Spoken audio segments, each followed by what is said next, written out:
Well, welcome to the 700 Club. Catapults, Molotov cocktails, fire and arrows. The pro-democracy protests in Hong Kong have exploded into frenzied violence. Protesters are now cornered on campus, and communist Chinese troops from the mainland have arrived on the scene. Will they strike back with a crushing crackdown? Dale Hurd reports on this escalating crisis. Hong Kong police are engaged in running battles with hundreds of protesters trapped at the city's Polytechnic University today. As a ring of police tightens around them, protesters are fighting with everything they have. They use catapults against riot police in armored vehicles, setting at least one armored car on fire. One police official was hit in the leg with an arrow in some of the worst fighting since the protest began. For days, protesters had barricaded the campus to keep police from getting in. Now, cornered by authorities, they're trying to get out. Hong Kong police are calling on protesters to surrender and face justice. But protesters were washing wounds and preparing more Molotov cocktails early today, getting ready for more combat. This protester said, "We are exhausted because we were up since 5 a.m. yesterday. We're desperate because our supplies are running low." Now, after the arrival of mainland communist Chinese troops to Hong Kong's streets for the first time, China's Global Times newspaper says police should use snipers with live ammunition at violent protesters. In this press briefing, the choice of words sounded like police were preparing the public for a much more violent crackdown. The development, so violence has reached a critical level. Rioters have so intent to murder our officer at all costs. Hong Kong Polytechnic's president said in a statement students would be allowed to surrender without further violence, but must also be arrested. The protests started peacefully in early June, sparked by a proposed law that would have allowed criminal suspects to be extradited to the mainland. Now, after 6 months, the protesters are tempting Beijing to crush an insurrection that would never be allowed in mainland China. Recently discovered Chinese documents show that Chinese leader Xi became a hardliner after seeing the collapse of the Soviet Union, which he blamed on weak leadership and a lack of resolve. Not a good sign for protesters. Dale Hurd, CBN News. It's so sad. Hong Kong is such a glorious place, wonderful hotels, wonderful food, wonderful everything. I mean, the ambiance was fabulous. And I can't imagine the mainland wants to shut it down. I mean, this protest, I can't understand, again, why it's going as long as it is. They were against extraditing Hong Kong citizens to the mainland, and that has been taken off the table. So I think it's time for those guys to chill. I think they're going over the top, and they're bringing down a terrible, terrible consequence. Well, when you turn over to the Middle East, you find Iran, where the people despise the mullahs who run the country. The main people in Iran cannot stand the theocracy that's been put in place, and they want to do away with it. A long time ago, they had a revolution, and the Obama administration refused to help. Now I understand Mike Pompeo has indicated we'll stand with you. But protesters in Iran have risen throughout the country over a drastic hike in the price of gas. It's a crushing crackdown in store for them. We'll have to see. Avram Graham has that story. Pat, Iranian protesters have been rising up in 100 cities against the government's decision to raise gas prices by 50%.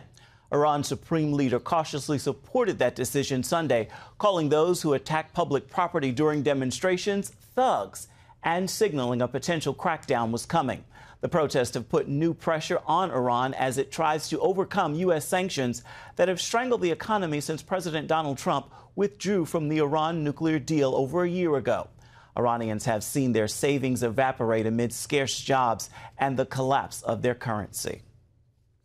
A San Francisco jury has ruled against David Daleiden and other undercover investigators with the Center for Medical Progress. The guilty verdict came in a civil suit filed against them by Planned Parenthood for their undercover videos. The jury found them guilty for their part in getting the undercover video, which showed Planned Parenthood employees discussing the buying and selling of aborted body parts from babies harvested for third parties to resell. Their attorneys say the case was simply Planned Parenthood trying to get back at them for exposing their, quote, dirty business. They do plan to appeal. Pat? You know, this is one of the most shocking miscarriages of justice I've ever run into. The judge, his wife, is a member of the board, I believe, of Planned Parenthood. He should have recused himself. He was asked to recuse, and he refused to do it. He ruled consistently against these people who had done nothing but exercise freedom of the press. It was an affront on freedom of the press, freedom of speech, all of the things that we hold dear in our society. And it was because Planned Parenthood can't stand for the truth to be brought out against who they are.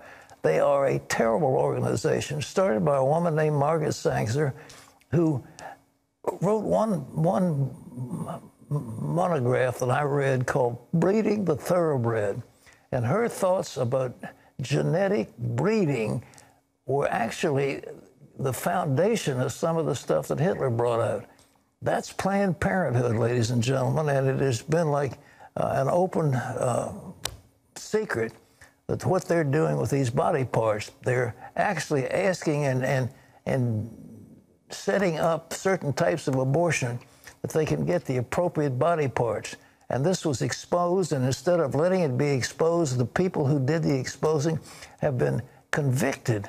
And they did so because the judge's wife was a member of the board of one of the organizations of Planned Parenthood. He should have recused himself. He didn't. He put a gag order on the whole proceedings. It was a shocking miscarriage of justice. And, of course, it's going on to appeal, and hopefully something will be reversed, but it probably will go up to the Ninth Circuit, which more and more has well, up to this point, has been one of the most reversed circuits in America. Now, a number of new judges are going on being appointed by President Trump, and the Ninth Circuit might change its way, but I wouldn't hold my breath. Ephraim? Pat, Democratic House Speaker Nancy Pelosi invited President Trump to testify in front of the congressional impeachment panels as the Democrats' public hearings move into their second week. On CBS's Face the Nation Sunday, Pelosi pushed back against the president's complaints the process has been stacked against him. The president could come right before the committee and speak all the truth that he wants if he wants to take the oath of office, or he could do it in writing. He has every opportunity to present his case. And Republican Congressman John Ratcliffe of Texas told Fox News the upcoming report from the Inspector General Michael Horowitz on how the Russia collusion investigation got started could be bad news for many in Washington. Democrats are racing to get through this impeachment as quickly as possible. That's why we have 8 witnesses and 5 hearings this week, and we're not doing any of the work, is because they know that that Inspector General report is likely to be damning about the origins of the 2016 investigation into the Trump campaign, the role that the Obama-Biden administration officials played in that. And, Pat, that report is expected soon. You know, it's amazing that Adam Schiff supposedly is having a balanced hearing. There's no such thing. He refuses to allow any witnesses to come to talk about any of that. Talk about Lisa Page and Peter Strzok and what went on at the FBI and the plot to destroy Trump. I mean, it's incredible. But he said, no, we can't have any evidence about that whatsoever. And then the list of witnesses is stacked. Then what can be asked of those witnesses is limited by the head of the committee. It's, again, a shocking miscarriage of justice. And I don't believe it's going to set anybody up for any kind of a vote. But the interesting thing is, if there is an impeachment proceeding in the Senate, then all the senators who are running for president will have to be there on the floor of the Senate. And they will not be able to campaign. That means Iowa, New Hampshire, these other states, they will miss. And so a number of the senators who are running for president will have to be, having serious thoughts about what's being done in this impeachment. But the whole thing is a sham. It's an outrage, and it just shouldn't happen.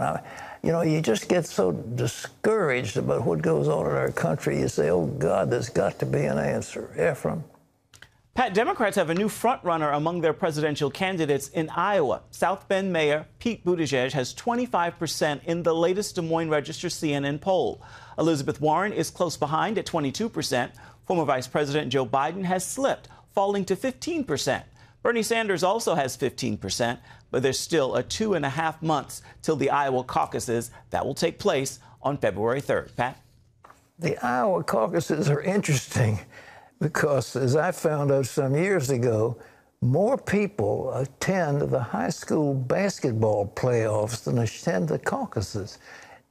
Maybe you have 100,000 people or so attending the caucuses. I understand the turnout this year is going to be much greater, but I thought that somehow, as I said in this program, the campaign for the Democrats is going to feature two Bs, Biden and Buttigieg, and Buttigieg has no way is he going to be the front runner.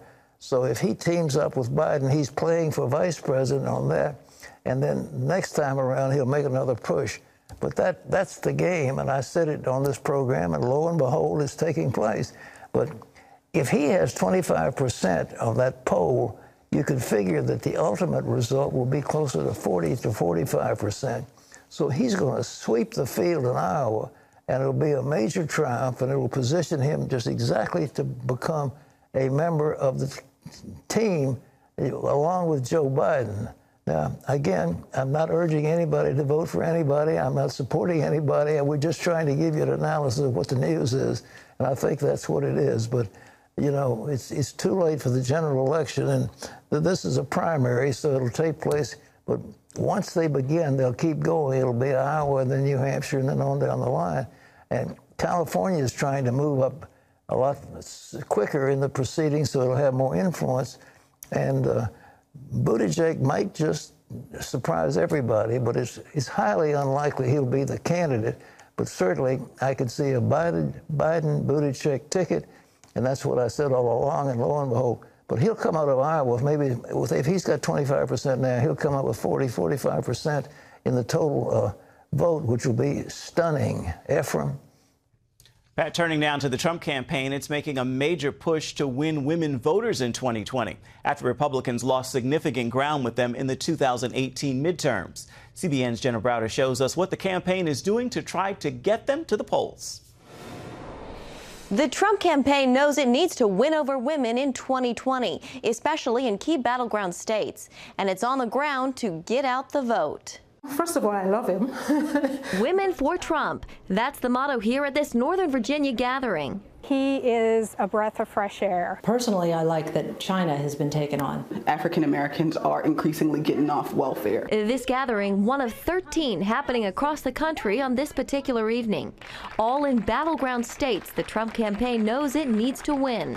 This coast-to-coast push meant to mobilize women and promote the president's agenda. They're doing a lot behind the scenes. Gabby Orr, White House reporter for Politico, was the first to report the story. Where their main goal is to bring females who are supportive of this president to campaign events where they can interact with spokespeople for the campaign like Kayleigh McEnany, surrogates who are very pro-Trump, Kellyanne Conway is another one of them, and encourage them to go back to their communities and talk about all the accomplishments of this administration and communicate to their neighbors, to fellow women, why they think it's worth supporting the president for a second term. Kayleigh McEnany, press secretary for the Trump campaign on CBN's Faith Nation. You know, we have a president, the first Republican president in history, first president of either party, actually, to put in his budget a plan for paid family leave. McEnany also points to women's unemployment, which is at a 65-year low under President Trump. The numbers and facts tell the story, so we're trying to blow past the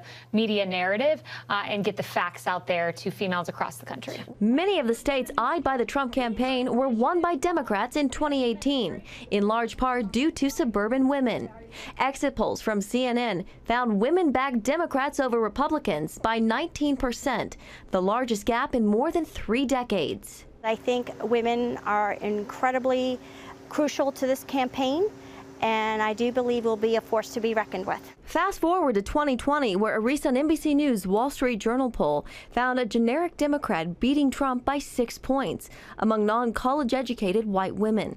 That's a demographic he carried by 27% in 2016. In that same poll, Trump falls 33% behind with college-educated white women.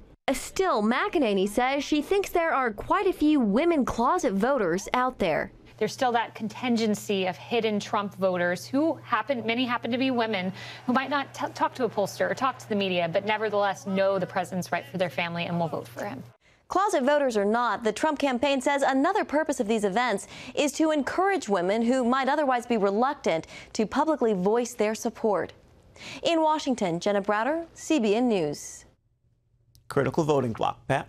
Well, it's critical the president stay off the tweet game and not call women horseface and things like that. I mean, you just can't insult people.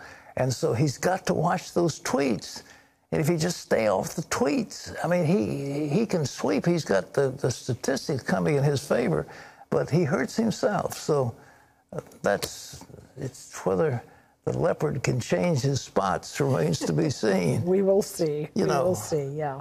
Well, you know, I think part of it is that the poor man is up against so much unfair criticism. Yeah, that but a it's lot of it you frustrating. bring it on yourself. You just, you know, like in that woman who was coming up for that hearing, he didn't need to tweet and insult her during that thing. It just backfired.